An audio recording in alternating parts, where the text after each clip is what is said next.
เมื่อเจ้าเมื่อยจนบ่มีแห้งจะสู่ต่อข่อยมีเรื่องเล่าเรื่องหนึ่งอาจซอยเจ้าได้มีชายคนหนึ่งเขาพาหมาคู่ใจของเขาออกไปย่างลินแต่บังเอิญว่าเจ้าหมาตัวนั้นลินซุกซนเกินไปเลยตกลงไปในหลุมลึกชายคนนั้นพยายามทุกวิธีทางเพื่อช่วยหมาของเขาแต่จะเฮ็ดแนวใด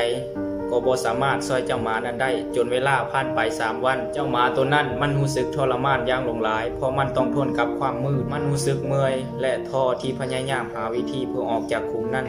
จนในที่สุดมันจึงตัดสินใจห้องใส่เจ้านายว่าเจ้านายท่านช่วยฝังข่อยแดงข่อยทนทรมานแบบนี้บ่ไหวแล้วชายเจ้าของหมาได้ยินแบบนั้น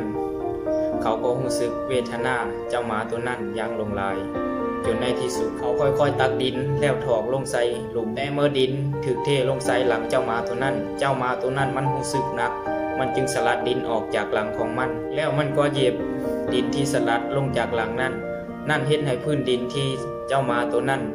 เหยียบอยู่สูงขึ้นเมื่อดินถูกเทลงมาหลายเท่าใดเจ้าหมาตัวนั้นก็แห้งใกล้ปากคุมขึ้นหลายเท่านั้นเมื่อชายเจ้าของหมาเห็นดังนั้นเขาจึงเฝ้าตักดินใส่ให้หลายกว่าเก่าจนเวลาผ่านไปครึ่งวันเจ้าหมาตัวนั้นก็สามารถขึ้นจากหลุมนั้นได้ทั้งเจ้าหมาและชายคนนั้นต่างก็พากันดีใจและทั้งคู่ก็พากันย่างไป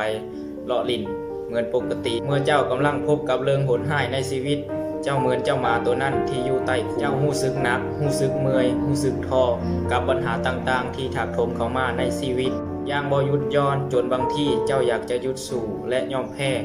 แต่การที่เจ้ายอมแพ้นั้นเจ้าปล่อยให้กองปัญหาทับเจ้าทั้งเป็นแต่เมื่อเจ้าเผชิญหน้ากับปัญหาค่อยๆเห็นหู้และค่อยๆแก้ไข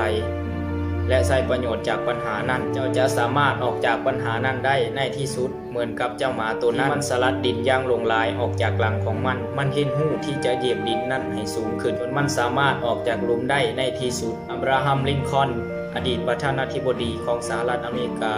ได้ว่าไว้ว่า I a slow walker but I never walk backwards ข่อยจะเป็นคนย่างซ่าแต่ข่อยบ่เคยที่จะหยุดย่างถึงว่ามื้อนี้เจ้าจะรู้สึกเมื่อยและท้อจนจะย่างต่อไปอีกบ่ไหวเพียงแต่เจ้าบ่หยุดย่าง